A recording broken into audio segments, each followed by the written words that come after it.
Hello students, good morning all of you. দেখো, আজকের ভিডিওতে তোমাদের 17 নম্বর স্কুল 287 পেজ করাবো। 3 দাগের 1 দেখো কি বলছে, পরিবেশের উপর বিশ্ব উষ্ণায়নের দুটি সম্ভাব্য প্রভাব লেখো। উত্তরটা দেখে নাও। দুটি সম্ভাব্য প্রভাব হলো, পরিবেশের ওপর বিশ্ব উষ্ণায়নের দুটি সম্ভাব্য প্রভাব হলো জলবায়ু পরিবর্তন, যেমন উষ্ণতা বৃদ্ধি, অস্বাভাবিক আবহাওয়া এবং প্রাকৃতিক সম্পদের অবক্ষয়, যেমন বন উজাড়, জীববৈচিত্র্যের হ্রাস, জল ও মাটির দূষণ। এটা থেকে 2 দেখো, 760 mmHg চাপে 0°C তাপমাত্রায় কিছু পরিমাণ গ্যাসের আয়তন 300 সেমি কিউব। একই চাপে 546°C তাপমাত্রায় ওই গ্যাসের আয়তন কত হবে? উত্তরটা দেখে নাও। কি বলেছে, প্রাথমিক তাপমাত্রা T1 সমান 0°C সমান 273 কেলভিন, প্রাথমিক আয়তন V1 সমান 300 সেমি কিউব, চূড়ান্ত তাপমাত্রা T2 সমান 546°C, তাহলে সমান সেটা কেলভিনে কত হয়ে যাবে? 819 কেলভিন। এবার সূত্রটা কি জানি, যে V1/T1 সমান V2/T2। সেখান থেকে মান বসিয়ে দেখো V2টা কত হয়েছে? 900 সেমি কিউব। তোমরা ঠিক করে মান বসাবে। আর যদি এখানে দেখতে অসুবিধা হচ্ছে, নিচে আমি পিডিএফ দিয়ে দেবো, পিডিএফ দেখেও তুলতে পারো। তাহলে অন্তিম আয়তন কত হচ্ছে? 900 সেমি কিউব। অথবাটা দেখো, 23°C উষ্ণতায় 752 চাপে 0.324 গ্রাম গ্যাসের আয়তন 280 সেমি কিউব হলে গ্যাসটির আণবিক ভর কত? তাহলে কি কি মান দেওয়া আছে লিখে নেবে। W সমান 0.324 গ্রাম, প্রাথমিক তাপমাত্রা T1 সমান 23°C সমান কত হবে? 296 কেলভিন, প্রাথমিক চাপ P1 সমান 752 mmHg, প্রাথমিক আয়তন V1 সমান 280 সেমি কিউব। এবার দেখো, এসটিপিতে চাপ P2 সমান 760 mmHg এবং তাপমাত্রা T2 সমান 0°C সমান 273 কেলভিন। তাহলে P1 V1/T1 সমান P2 V2/T2 থেকে কি পাবো? V2-র মানটা দেখে নাও, মান বসে তোমরা কাটাকাটি করে কত পাবে? 268.8 সেমি কিউব পাবো। এবার এমটা কি হয়? এমটা হয় তোমার যে W/V2 ইন্টু তোমার যত মোলার ভর, সেটা থেকে কত পাচ্ছি দেখো, উত্তরটা 27 গ্রাম পার মোল। এটা তোমরা ঠিক করে তুলে নেবে। 3.3 দাগ, লাল ও বেগুনি আলোর ক্ষেত্রে কোনো মাধ্যমের প্রতিসরাঙ্ক μr ও μv হলে প্রমাণ করো μr লেস দেন μv। দেখো, আলোর প্রতিসরাঙ্ক মিউ এবং তরঙ্গ দৈর্ঘ্যের মধ্যে সম্পর্ক হলো মিউ প্রপোর্শনাল টু 1/λ। আমরা জানি লাল আলোর তরঙ্গ দৈর্ঘ্য ল্যামডা আর বেগুনি আলোর তরঙ্গ দৈর্ঘ্য ল্যামডা ভি অপেক্ষা বেশি, অর্থাৎ ল্যামডা আর গ্রেটার দেন ল্যামডা ভি। যেহেতু প্রতিসরাঙ্ক তরঙ্গ দৈর্ঘ্যের ব্যস্তানুপাতিক, তাই মিউ আর লেস দেন মিউ ভি, অর্থাৎ লাল আলোর প্রতিসরাঙ্ক বেগুনি আলোর প্রতিসরাঙ্ক অপেক্ষা কম। আচ্ছা, এবার দেখো, 3 রোধের একটি কাচের ফলক অতিক্রম করতে একটি আলোর রশ্মির কত সময় লাগবে তা গণনা করো। কাচের প্রতিসরাঙ্ক 1.5। তার কি কি দেওয়া আছে? কাচের ফলকের দূরত্ব ডি সমান দেওয়া আছে 3 মিলিমিটার, সেখান থেকে মিটারে নিয়ে যেতে হলে 10⁻³ দিয়ে গুণ। আচ্ছা, প্রতিসরাঙ্ক মিউ দেওয়া আছে, আর শূন্যের মাধ্যমে আলোর বেগ সি সমান তোমাদের জানতে হবে 3 × 10⁸ মিটার পার সেকেন্ড। এবার সেই সূত্রটা আমরা জানি যে মিউ সমান C/V। সেখান থেকে মান বসিয়ে ভির মানটা কত পাবো? 2 × 10⁸ মিটার পার সেকেন্ড। তোমরা মান বসিয়ে কাটাকাটি করে বার করবে। এবার সময় সমান কি জানি? দূরত্ব বাই গতিবেগ। তাহলে T সমান D/V। তাহলে ডির মানটা বসিয়ে দেবো, আর ভির মানটা বসিয়ে দেখো সময়টা কত, টিটা কত বেরোচ্ছে? 1.5 × 10⁻11 সেকেন্ড। ঠিক করে তুলবে, খুব গুরুত্বপূর্ণ এই অঙ্কটা। 3-4 দেখো, 220 ভোল্ট 60 ওয়াট এবং 110 ভোল্ট 60 ওয়াট বৈদ্যুতিক বাতি দুটির রোধের অনুপাত নির্ণয় করো। দেখো, আমরা কি জানি সূত্রটা, যে R সমান V²/P। তার প্রথম ক্ষেত্রে R1 সমান কি হবে? V1² P1। আর দ্বিতীয় ক্ষেত্রে কি হবে? R2 সমান V2² P2, তাহলে দুটোর ক্ষেত্রে বের করে নিয়ে অনুপাতটা করলে কাটাকাটি করে কত বের হবে দেখো 4:1। ঠিক আছে, আশা করি তোমরা বুঝতে পেরে যাবে, তুলে নেবে ঠিক করে। আচ্ছা, 5-এর দাগ দেখো, অষ্টক সূত্রের সংজ্ঞা দাও। অষ্টক সূত্রে ব্যতিক্রম দেখা যায় এরকম দুটি যৌগের উদাহরণ দাও। সংজ্ঞাটা দেখে নাও। বিজ্ঞানী ল্যাং মিউয়ের মতে পরমাণুগুলি পরস্পরের সাথে ইলেকট্রন বর্জন, গ্রহণ বা ভাগ করে এমনভাবে যুক্ত হয় যাতে তাদের সর্ববহিস্থ কক্ষে 8টি ইলেকট্রন পূর্ণ হয় এবং তারা নিকটতম নিষ্ক্রিয় গ্যাসের মতো সুস্থিত ইলেকট্রন বিন্যাস লাভ করে। এই নিয়মকে অষ্টক সূত্র বলে। আচ্ছা, অষ্টক সূত্রের ব্যতিক্রম দেখো। অষ্টক সূত্রের ব্যতিক্রম দেখা যায় এমন দুটি যৌগের উদাহরণ হলো LiCl লিথিয়াম ক্লোরাইড এবং BF3 বোরন ট্রাইফ্লোরাইড।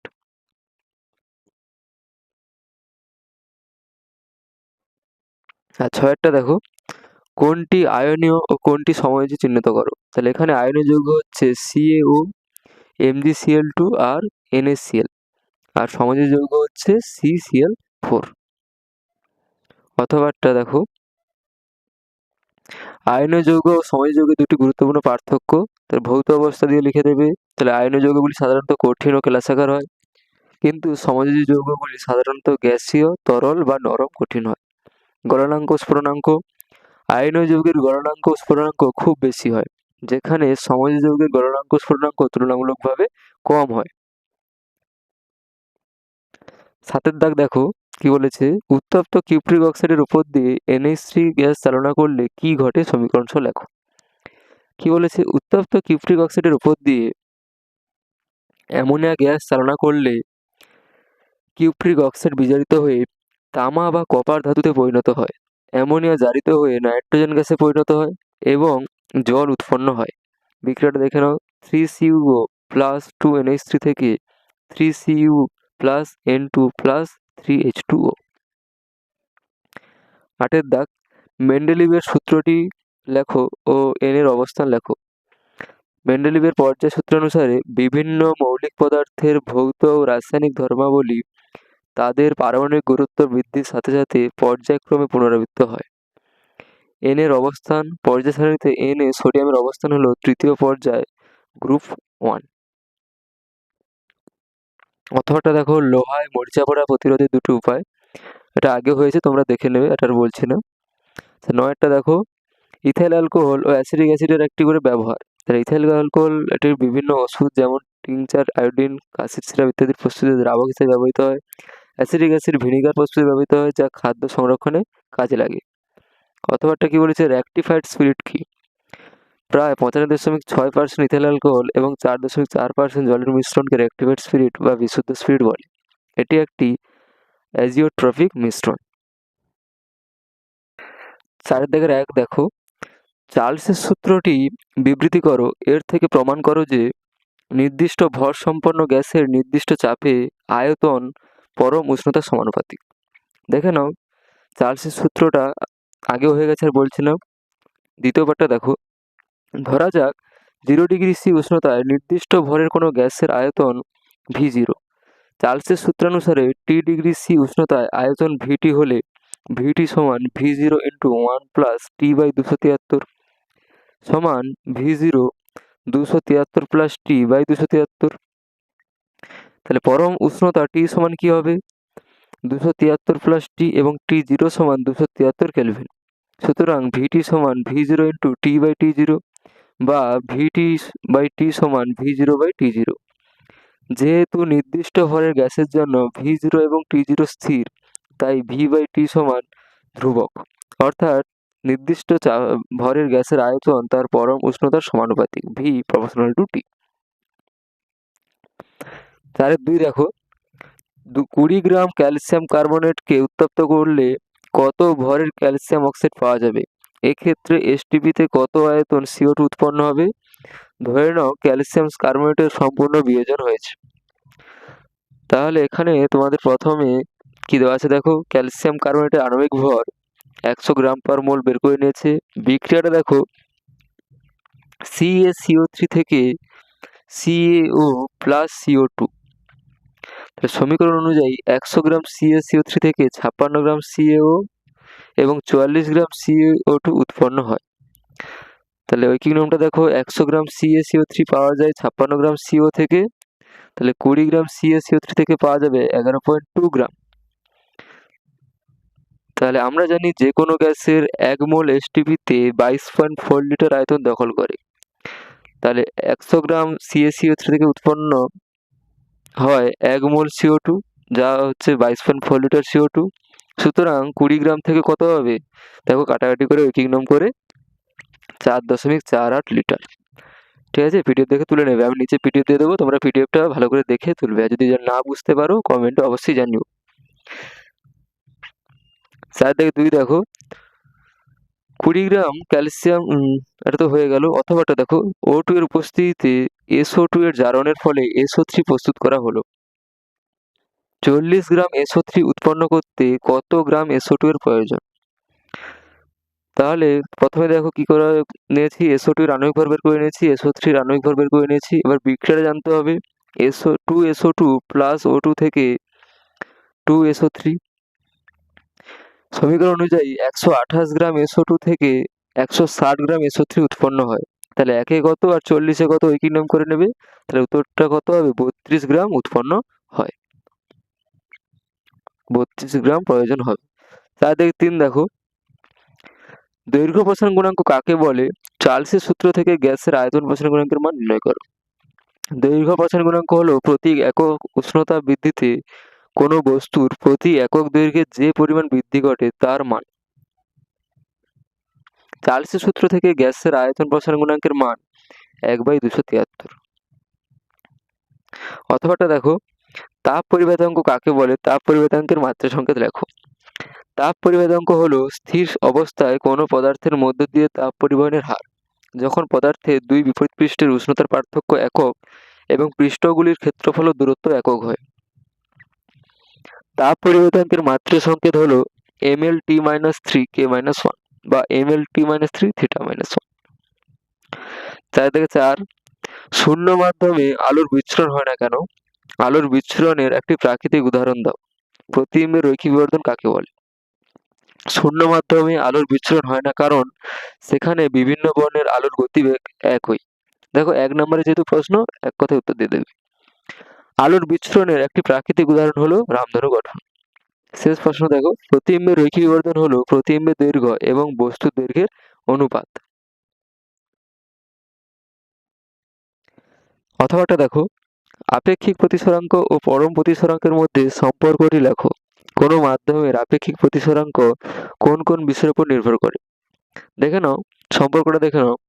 প্রথম মাধ্যমের সাপেক্ষে দ্বিতীয় মাধ্যমের প্রতিসরাঙ্ক সমান দ্বিতীয় মাধ্যমের পরম প্রতিসরাঙ্ক বাই প্রথম মাধ্যমের পরম প্রতিসরাঙ্ক। কোনো মাধ্যমের আপেক্ষিক প্রতিসরাঙ্ক আলোর বর্ণ বা তরঙ্গদৈর্ঘ্য এবং মাধ্যম দুটির প্রকৃতি বা আপেক্ষিক ঘনত্বের উপর নির্ভর করে।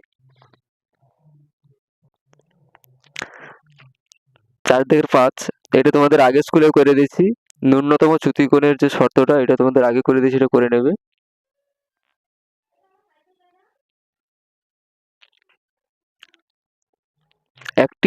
অথবাটা দেখো, একটি সমতল দর্পণের সামনে একটি বস্তু 10 সেমি দূরে আছে।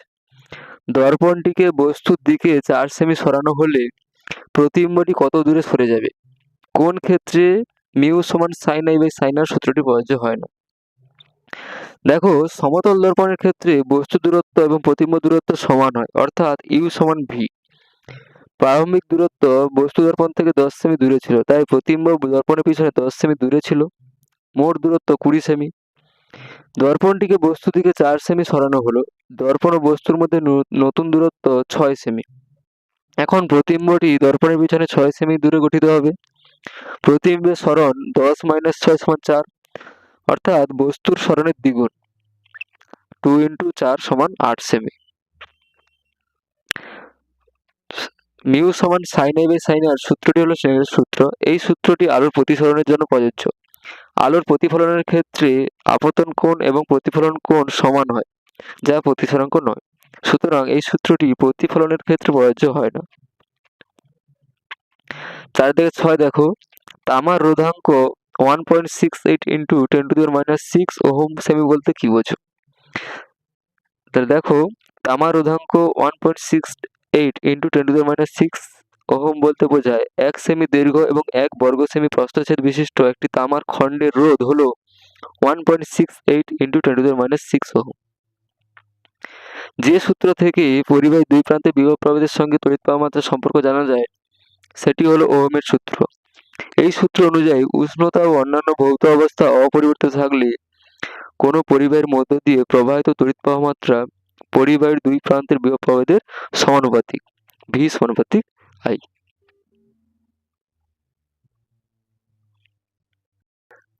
4-7 দেখো, ফ্লেমিং এর বামহস্ত নিয়ম ও রোধের অনুপাত। ফ্লেমিং এর বামহস্ত নিয়মটা আগেও হয়ে গেছে। রোধের অনুপাতটা দেখো কি বলেছে, দুটি সমান দৈর্ঘ্যের তারের একটির ব্যাস অপরটির দ্বিগুণ, ওদের রোধের অনুপাত কত? দেখো এখানে যে প্রস্থচ্ছেদের ক্ষেত্রফলটা এ সমান কি হবে, পাই আর স্কয়ার, যেহেতু বৃত্তাকার তার, তাহলে এক্ষেত্রে কি হয়ে যাবে, পাই ডি স্কয়ার বাই 4। রোধের সূত্র আর সমান কি জানি, রো ইন্টু এল বাই এ। তাহলে দেখো মান বসিয়ে একটু দেখে নাও যে আর ওয়ান সমান পাবো rho into L one by A one. সেক্ষেত্রে কি পেয়ে যাবো, সমান 4 পাই L by pi d one square, 4 rho L by pi d one square. আর আর টু একই রকম 4 rho L by pi d two square.